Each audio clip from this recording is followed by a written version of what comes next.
Welcome to Stacktastic, the weekly web show for the avid comic book reader and those who aspire to become so.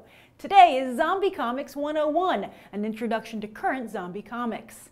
See, while it's obvious that comic books are responsible for all the superhero movies being made these days, comic books are also responsible for pop culture's current state of zombie mania. Yes, we've been bitten by The Walking Dead on AMC, and the virus is spreading quickly, from the show's third season to the upcoming movies World War Z and Warm Bodies. And while the original The Walking Dead comic book series might be the origin of our outbreak, today is not the only place you can catch zombie fever. And as always, my weekly recommendations of what to pick up or download this week. Let's get started. The Walking Dead was first published in 2003 by Image Comics.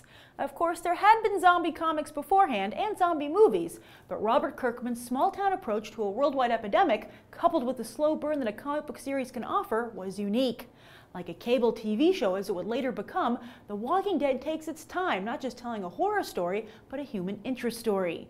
What's also unique about The Walking Dead is that its television adaptation has only added more fuel to its fire, rather than siphoning it off. The comic book is largely responsible for making Image Comics so competitive in the marketplace today, and has made Robert Kirkman one of the biggest names in comics. In fact, The Walking Dead franchise has become so successful that it's even the basis of a lawsuit. Tony Moore, who was also the original artist on Image Comics' Fear Agent, and as a result has become a famous duo with up-and-coming writer Rick Remender, was also the original artist on The Walking Dead. However, Moore argues he was also the co-creator, a title promised to him by Kirkman only to have been unscrupulously and systematically taken away from him. From claiming that his name was removed from the copyright blurb when the first issue went to print, to Kirkman sweet-talking him into keeping quiet about his co-creator status so as not to complicate the then-developing deal with AMC. On August 7th, Moore filed suit in Los Angeles, so thus begins yet another tragic chapter in the issue of credibility in comics. After The Walking Dead, perhaps the other most high-profile zombie comic book on shelves today is Marvel Zombies. In fact, Robert Kirkman wrote the first Marvel Zombies and Marvel Zombies 2 limited series, as well as their prequel Marvel Zombies Dead Days. Pay attention, aspiring comic book writers. As you can see, Kirkman got an invite to the Big Two only after creating his own successful comic, and Marvel was eager to cash in, both on him and the craze he created. From a reader perspective, if you want to get into Marvel Zombies, remember that it actually starts in Ultimate Fantastic Four, with Crossed, issues 21 through 23, and then Frightful, issues 30 through 32.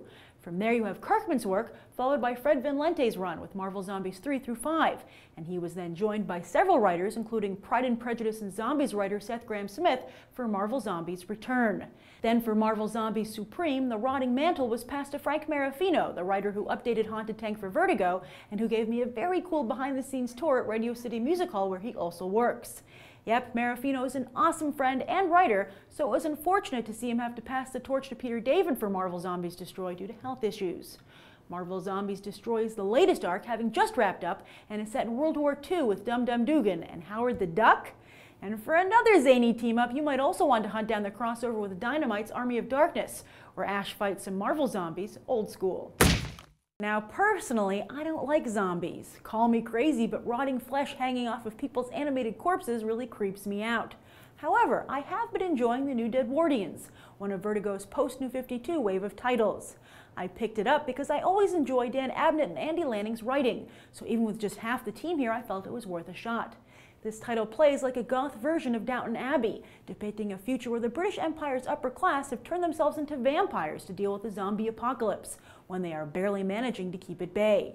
The whole story revolves around a murder mystery, and despite an incredibly slow pace and extreme subtlety in storytelling, for some reason I just can't stop buying it. It's going to be 8 issues in all, but Abnett says he's already got a sequel in mind. So if you like a more refined zombie, be sure to support Abnett and Company by picking up this title.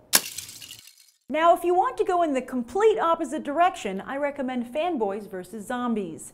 This meta comic delivers exactly what it promises and springs from the mind of the same writer who cooked up the controversial Our Love Is Real one-shot, Sam Humphries.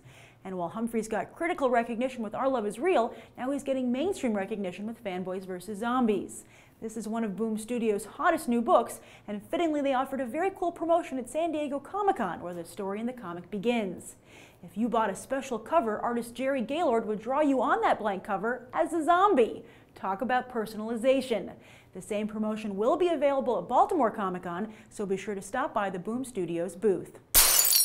Another zombie comic that's caused some behind-the-scenes drama is iZombie, also from Vertigo. Anyone who's picked up either of Chris Roberson's Cinderella miniseries knows he writes a good female lead, and that was certainly the case with iZombie. Sporting trippy art from Mike Allred, iZombie plays like Scooby-Doo crossed with Buffy the Vampire Slayer, but was unfortunately just canceled. The final issue, number 28, came out earlier this month. So where's the controversy? Well, upon learning that iZombie would be canceled, Roberson decided he didn't want to work for DC anymore, a statement he made publicly via Twitter, and attributed his decision not to iZombie being canceled, but because he felt DC Comics was an unethical company. See, this was all happening right smack in the middle of the Before Watchmen debate. But to his surprise, Bleeding Cool caught the tweets and understandably made them front-page news, which got Roberson fired off of the one remaining commitment he had at DC. Duh! And it was a Fables arc. Remember, no matter how angry you might be at a moment in time, think really hard before you act, because even the most casual comments could have huge consequences, and most likely just for you. Will DC Comics and their prestigious Vertigo label ever reanimate Roberson's corpse at the company? Highly unlikely.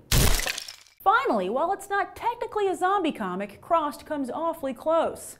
Imagine a world where a plague causes its victims to carry out their most evil thoughts. The infected and Crossed don't just want to eat you or your brains, they want to disfigure, rape, and maim before they kill you. Who thought this up? Who else but Garth Ennis? Seriously, if you think The Boys is for mature readers, you ain't seen nothing yet. Making it all go down a bit easier is that the stories focus on the few survivors of the plague, but also explores how some of them are hardly saints either. Crossed has been coming out sporadically since 2008, and the current series is Crossed Badlands. You can also check out its new web series, Crossed Wish You Were Here, written by fellow Brit Simon Spurrier. But again, this is for mature readers only. Be responsible. Don't make me not be able to tell you about this stuff. Not into zombies? Well, it might be a slow week at the comic book store, but I've still found a few titles I think make it worth the trip. First, Batman Incorporated number 3 is finally coming out, having been delayed due to content after the Aurora shooting. Bleeding Cool has speculated that the content in question might be a scene where a teacher pulls a gun on her students. And while I usually am against censorship, we seem to be having an epidemic of shootings here in the US. All forms of entertainment, from comics to movies to video games, really need to re-examine whether or not they're glorifying senseless violence. Also from DC, the final Before Watchmen title gets underway with the launch of Dr. Manhattan. Another top-notch team handles the creative, and here's hoping DC is 6 for 7 with these prequels. I'm not too crazy about Comedian.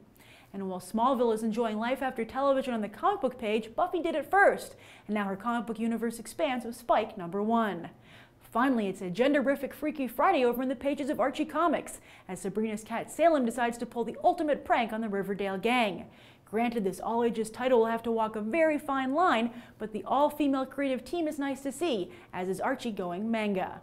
And that's this week's Stacktastic. I'm Grace Randolph for Think About the Ink, and hope to see you back on Friday for Between the Pages. Until then, happy reading.